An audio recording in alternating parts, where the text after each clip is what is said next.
Eh bien salut tout le monde les amis, j'espère que vous allez bien, j'espère que vous êtes en forme. Aujourd'hui, toute nouvelle vidéo news, vous allez tout savoir sur l'actualité de la Formule 1. Aujourd'hui, j'ai énormément de choses à vous dire, donc je vais passer cette intro assez rapidement. Donc les amis, si le concept vous plaît, n'oubliez pas le petit like, de vous abonner si ce n'est pas déjà fait comme d'habitude. Et on est parti pour la première news. Alors les amis, pour cette première news, comme vous le savez probablement déjà, Max Verstappen a été titré pour la seconde fois au Grand Prix du Japon 2022, et je voulais quand même revenir sur les propos de Christian Horner. Christian Horner qui a abordé bien évidemment la saison de son pilote et qui a également fait un petit retour vers le passé, notamment avec Sébastien Vettel. Donc je vais tout de suite vous citer les propos de Christian Horner. Gagner le championnat pilote à 4 courses de la fin, c'est vraiment une performance remarquable. Max est sur une autre planète cette année, il a dominé ce championnat et piloté avec une grande maturité. Bien sûr, le dénouement de cette saison est beaucoup moins controversé que la dernière course à Abu Dhabi et la bataille titanesque de l'année dernière. Le plus important pour nous est le championnat constructeur. Depuis 8 ans, aucune autre équipe, à part Mercedes, n'a été proche de le remporter. J'espère que nous pourrons ramener la coupe à la maison cette année aussi.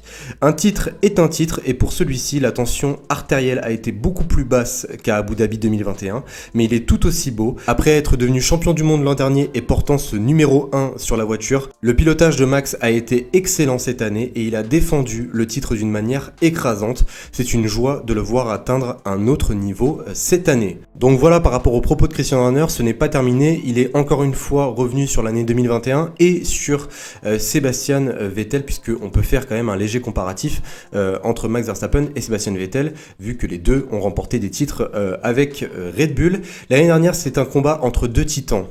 Et en remportant le championnat du monde l'année dernière, cela lui a enlevé la pression des attentes et il a tout simplement explosé cette année. C'était arrivé à Sébastien après son premier titre et c'est arrivé à Max Verstappen cette année. Il est tout simplement au sommet de sa forme, il pilote incroyablement bien, l'équipe travaille exceptionnellement bien, la force et la profondeur que nous avons dans toute l'organisation est immense. Nous sommes très fiers de lui et évidemment nous allons profiter de ce moment, mais nous allons nous concentrer rapidement sur le championnat constructeur et que Pérez prenne la deuxième place au championnat pilote. Donc voici les amis les propos complets de Christian Horner. Je crois que je n'ai rien oublié.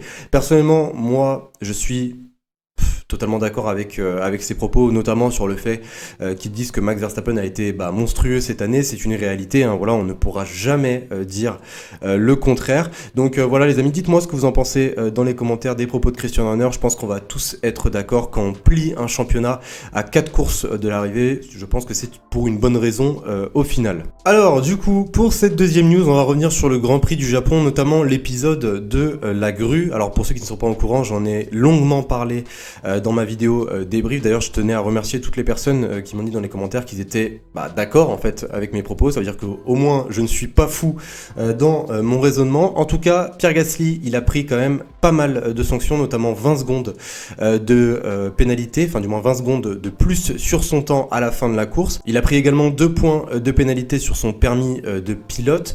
Donc voilà, les sanctions ont été quand même assez dures envers Pierre Gasly, puisque Pierre Gasly a dépassé les 250 km/h et plusieurs pilotes ont voulu soutenir Pierre Gasly, notamment Fernando Alonso. Alors Fernando a lui-même cité: je soutiens totalement Pierre, nous les pilotes sommes dans la voiture, nous savons à quelle vitesse nous roulons, nous savons quand nous avons le contrôle, ce à quoi nous nous attendons pas, c'est de voir un tracteur sur la piste. Il y a également George Russell qui a voulu donner son avis. Alors George Russell a lui-même dit: il n'y a pas de règle qui stipule à quelle vitesse nous devons rouler sous safety car. Il faut respecter le delta VSC, du coup virtual safety car, mais si on est à 10 secondes en dessous du delta, on a le droit d'accélérer pour le ramener à 0. Et c'est ce que font les pilotes, parce que la seule façon de faire chauffer nos pneus est de ralentir, de rendre le delta positif, puis d'aller un peu plus vite pour mettre de la température dans les pneus. On dit que Gasly a roulé à 250 km/h. Je pense que les gens oublient que ce sont des Formule 1. Elles vont jusqu'à 330 km/h. Dans notre monde, 250 km/h n'est pas une vitesse élevée. Donc voici les propos de George Russell, les amis. Ce qui est quand même intéressant, c'est de également savoir qu'il n'y a aucun article qui stipule qu'on ne peut pas dépasser les 250 km/h sous safety car. Donc voilà, dites-moi les amis ce que vous en pensez. Ça me semblait quand même important de vous donner l'avis des autres pilotes, puisque tous les pilotes n'ont pas vu forcément le tracteur sur cette piste. Max Verstappen l'a vu, il l'a lui-même dit. Voilà, vu qu'il était en tête de peloton, il avait une très très bonne visibilité, mais des pilotes tels que Fernando Alonso ne l'ont pas vu du tout. Même Fernando Alonso a dit lui-même qu'il n'avait pas vu où Sainz était sorti de la piste. Donc voilà, on peut se dire que la visibilité était quand même catastrophique ce jour-là. Donc voilà, ça fait plaisir au final dans un sens qu'il n'y ait pas eu de drame. Et on espère bien évidemment que ce genre de choses ne vont plus se reproduire à l'avenir. Et on passe directement à la troisième news. On passe directement à la troisième news et on va encore une fois parler de Pierre Gasly, mais cette fois-ci on va parler de son avenir, notamment chez Alpine, aux côtés d'Esteban Ocon. J'en avais pas encore parlé sur ma chaîne YouTube, ça me semblait naturel, je sais pas pourquoi, mais voilà, pour ceux qui ne sont pas au courant, Esteban Ocon sera aux côtés du coup de Pierre Gasly. Pierre Gasly sera transféré l'année prochaine chez Alpine. Il devrait normalement avoir un contrat de 2 ans avec un salaire annuel de 15 millions d'euros d'après certaines informations, donc il devrait potentiellement récupérer le salaire de Fernando Alonso, ce qui reste énorme pour un pilote aujourd'hui en Formule 1. Alors, on a quand même demandé à Otmar Szafnauer, le directeur d'Alpine, si une cohabitation était possible entre Pierre Gasly et Esteban Ocon, puisqu'on le sait très bien, ces deux-là ne se sont pas forcément toujours très très bien entendus. Ils viennent du même coin, voilà, de la Normandie, tout simplement. Et on sait très bien qu'il y a toujours eu quelques petites frictions, notamment entre les deux.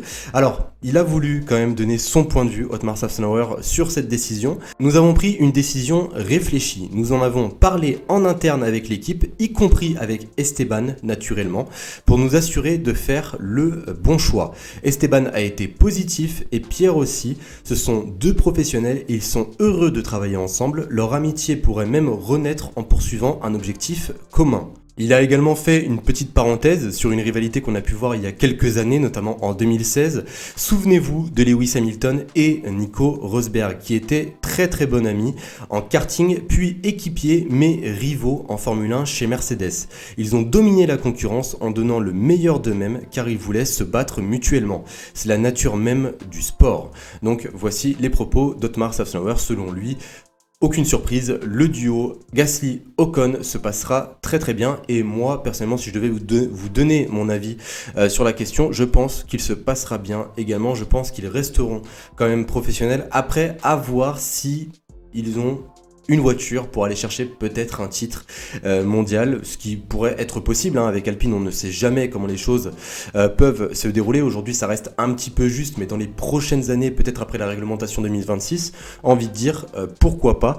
Donc voilà les amis, donnez-moi votre avis dans les commentaires. C'est la grande question de cette vidéo. Est-ce que vous pensez que la cohabitation Ocon-Gasly peut être possible, ou est-ce que vous pensez que c'est une mauvaise chose? Est-ce que vous pensez qu'ils ne vont pas du tout s'entendre? Donnez-moi votre avis dans les commentaires. Et on passe les amis à la dernière news, et cette fois-ci elle concerne Red Bull et Aston Martin. Alors pour ceux qui ne le savent pas, il y a eu une enquête de la FIA qui a révélé que Aston Martin et Red Bull ont dépassé le plafond budgétaire. Et la question que j'ai reçue le plus souvent ces derniers jours, notamment sur les réseaux, c'est quelles sont les sanctions? Quelles sont les sanctions pour ces deux écuries qui, je le rappelle, ont quand même enfreint le règlement financier de 2021.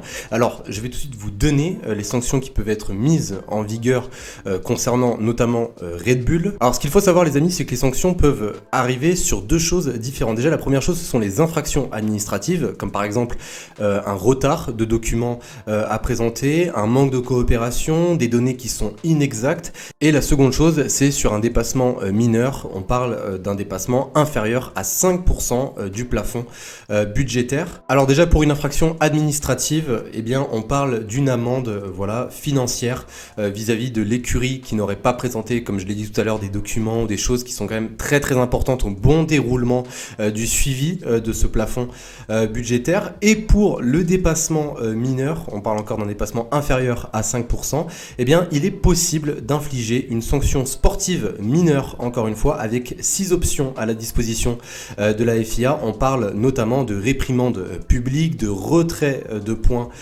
au championnat. L'écurie en question peut se faire également exclure d'un ou plusieurs grands prix. Ils peuvent également réduire les tests aérodynamiques pour cette écurie pour l'année d'après. Et également d'autres réductions au plafond budgétaire qui peuvent être apportées. Donc voici les amis les sanctions qui peuvent être apportées à Red Bull et Aston Martin. On n'a pas encore le fin mot de cette histoire, mais je pense que ça ne serait tardé. En tout cas les amis, j'espère vraiment que cette vidéo news vous aura plu. On a abordé quand même pas mal de petits sujets. J'espère que vous avez kiffé. Si c'est le cas, n'oubliez pas le petit pouce bleu. Voilà, c'est la récompense comme d'habitude, de vous abonner si ce n'est pas déjà fait. Le gros format dont je vous ai parlé devrait être lancé peut-être la semaine prochaine.